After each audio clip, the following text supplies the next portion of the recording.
Gas ಸಿಗ್ತಿಲ್ಲ ಅಂತೇಳಿ gas ನಿಮಿತ್ತವಾಗಿ ಪ್ರತಿಯೊಂದು ಹೋಟೆಲ್ ದರವನ್ನು ಏರಿಕೆ ಮಾಡಿದ್ದಾರೆ. ಕಾಫಿ ದರವನ್ನು ಏರಿಕೆ ಮಾಡಿದ್ದಾರೆ, ಟೀ ದರವನ್ನು ಏರಿಕೆ ಮಾಡಿದ್ದಾರೆ, ನಾಷ್ಟದ ದರವನ್ನು ಏರಿಕೆ ಮಾಡಿದ್ದಾರೆ, ಊಟದ ದರವನ್ನು ಏರಿಕೆ ಮಾಡಿದ್ದಾರೆ. ಯಾವುದು ಎಷ್ಟು ದರವನ್ನು ಏರಿಕೆ ಮಾಡಿದ್ದಾರೆ ಒಂದೊಂದ ತಿಳಿಸ್ಕೊಡ್ತಾನೆ.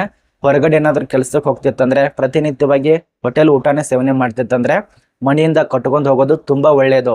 ಅಲ್ಲಿ ದುಡಿದೇನೆ 10 ರೂಪಾಯಿ 20 ರೂಪಾಯಿಗೋಸ್ಕರ ದುಡಿತಾ ಇರ್ತಾರ, ಅದನ್ನೇ ಅಲ್ಲಿ ಹಾಕಿದ್ರೆ ಮುಗೀತು, ಜೀವನಾನೇ ಹಾಳಾಗುವಂತ ಚಾನ್ಸಸ್ ಇರತ್ತೆ. ಈ ಒಂದು ಗ್ಯಾಸ್ ನಿಮಿತ್ತವಾಗಿ ಈ ಒಂದು ಕೇಂದ್ರ ಸರ್ಕಾರ ಮಾಡಿರುವಂತ ಎಡವಟ್ಟಿಗೆ ಗ್ಯಾಸ್ ನಿಮಿತ್ತವಾಗಿ ಪ್ರತಿಯೊಂದು ದರವನ್ನ ಏರಿಕೆ ಆಗ್ತಾ ಇದೆ. ಈಗ ಪ್ರಸ್ತುತ ಅದರ ಬಗ್ಗೆನೇ ಚರ್ಚೆ ಮಾಡೋಣ. ನೋಡಿ, ಯಾರಾದ್ರೂ ಮನೆ ಹೊರಗಡೆ ಊಟ ಮಾಡ್ತಿತ್ತಂದ್ರೆ, ಹೋಟೆಲ್ಗಳಲ್ಲಿ ಊಟ ಮಾಡ್ತಿತ್ತಂದ್ರೆ ಈ ಒಂದು ಮಾಹಿತಿ ತಿಳ್ಕೊಳ್ಳಿ, ನಿಮ್ಗೆ ಹೆಲ್ಪ್ ಆಗತ್ತೆ. ನೋಡಿ, ಒಂದೊಂದ ತಿಳಿಸ್ಕೊಡ್ತೇನೆ. ನಿಮ್ಮ ಒಂದು ಫ್ರೆಂಡ್ಸ್ಗಳಿಗೆ ಈ ಒಂದು ವಿಡಿಯೋ ಶೇರ್ ಮಾಡಿ, ಅವ್ರು ಕೂಡ ಹೆಲ್ಪ್ ಆಗತ್ತೆ. ಮೊದಲನೇದಾಗಿ ನೀವೇನಾದ್ರೂ ಕಾಫಿ ಕುಡಿತಾ ಇತ್ತಂದ್ರೆ 70 ರೂಪಾಯಿದಿಂದ 80 ರೂಪಾಯಿ ತನ ಹೆಚ್ಚಿಗೆ ಆಗಿದೆ ಈಗ. ಅದೇ ರೀತಿಯಾಗಿ ಟೀ ದರ ದೊಡ್ಡ ದೊಡ್ಡ ಹೋಟೆಲ್ಗಳಲ್ಲಿ ಏನು ಕುಡಿತಾ ಇರ್ತಾರಲ್ಲ, ಚೆನ್ನಾಗಿರತ್ತೆ, ಹಂಗಿರತ್ತೆ, ಹಿಂಗಿರತ್ತೆ ಅಂತೇಳಿ 60 ರೂಪಾಯಿದಿಂದ 75 ರೂಪಾಯಿ ತನ ಟೀ ದರವನ್ನ ಏರಿಕೆ ಮಾಡಿದ್ದಾರೆ. ಅದೇ ರೀತಿಯಾಗಿ ಕಾರ್ಡ್ ರೈಸ್ ಅಂತೇಳಿ ಈ ಒಂದು ರೈಸ್ 130 ರೂಪಾಯಿದಿಂದ 140 ರೂಪಾಯಿ ತನ ಏರಿಕೆ ಮಾಡಿದ್ದಾರೆ. ಅದೇ ರೀತಿಯಾಗಿ ಸೆಡ್ ದೋಸಾ ಅಂತೇಳಿ ಈ ಒಂದು ಸೆಡ್ ದೋಸಾ 135 ರೂಪಾಯಿದಿಂದ 140 ರೂಪಾಯಿ ತನ ಏರಿಕೆ ಮಾಡಿದ್ದಾರೆ. ಅದೇ ರೀತಿಯಾಗಿ ಕೇಸರಿ ಬಾತ್ ಬರೀ ಈಚೆ ಕಡೆ ಮಾಡಿಕೊಡ್ತಾರಲ್ಲ, ಒಂದು ಕೇಸರಿ ಬಾತಿಗೆನೆ 110 ರೂಪಾಯಿದಿಂದ 120 ರೂಪಾಯಿ ತನ ಏರಿಕೆ ಆಗಿದೆ. ಅದ ನಂತರ ಖಾರ ಬಾತು 120 ರೂಪಾಯಿದಿಂದ 125 ರೂಪಾಯಿ ತನ ಏರಿಕೆ ಮಾಡಿದ್ದಾರೆ. ಪ್ಲೇನ್ ದೋಸಾ, ಈ ಒಂದು ಪ್ಲೇನ್ ದೋಸಾ ನೋಡಿ 160 ರೂಪಾಯಿದಿಂದ 170 ರೂಪಾಯಿ.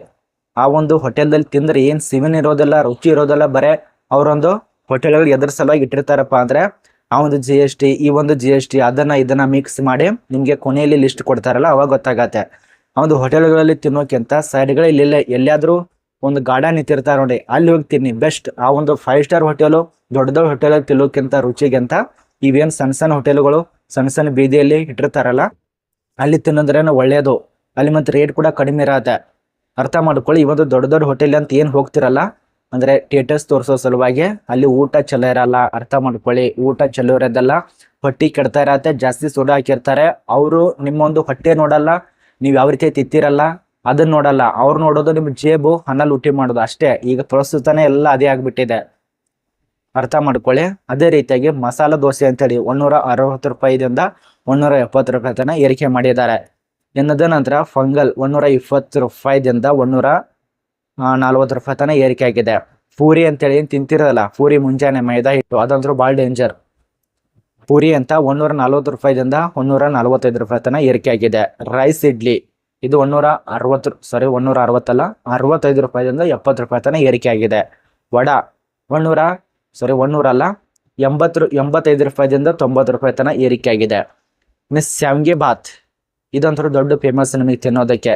ಅದೆಲ್ಲ ಮೈದಾ ಇರತ್ತೆ, ಏನು ವರ್ಕೌಟ್ ಮಾಡಲ್ಲ, ಜಿಮ್ಮಿಗೆ ಹೋಗಲ್ಲ, ಏನು ವರ್ಕೌಟ್ ಮಾಡಲ್ಲ, ವ್ಯಾಯಾಮ ಇಲ್ಲ. ಇದೆಲ್ಲ ತಿಂದ್ರೆ ಮುಗ್ದ ಹೋಯ್ತು, ಫ್ಯಾಟ್ ಜಾಸ್ತಿ ಆಗತ್ತೆ, ಹಾರ್ಟ್ ಅಟ್ಯಾಕು ಆಗುವಂತ ಚಾನ್ಸಸ್ ತುಂಬಾನೇ. ಎಲ್ಲ ಪೂರ್ತಿಯಾಗಿ ಎಣ್ಣೆ ಪದಾರ್ಥದಲ್ಲೇ. ಈಗ ಹೋಟೆಲ್ ಇರ್ತಾವಲ್ಲ, ಅವರಿಗೆ ಫುಡ್ ಇಲಾಖೆಗೆ ರೊಕ್ಕ ಕೊಟ್ಟು ಹಣ ಕೊಟ್ಟು ಲಂಚ ಕೊಟ್ಟು ಆ ಒಂದು ಫುಡ್ ಸರ್ಟಿಫಿಕೇಟ್ ಅನ್ನ ತಗೊಂಡಿರ್ತಾರೆ.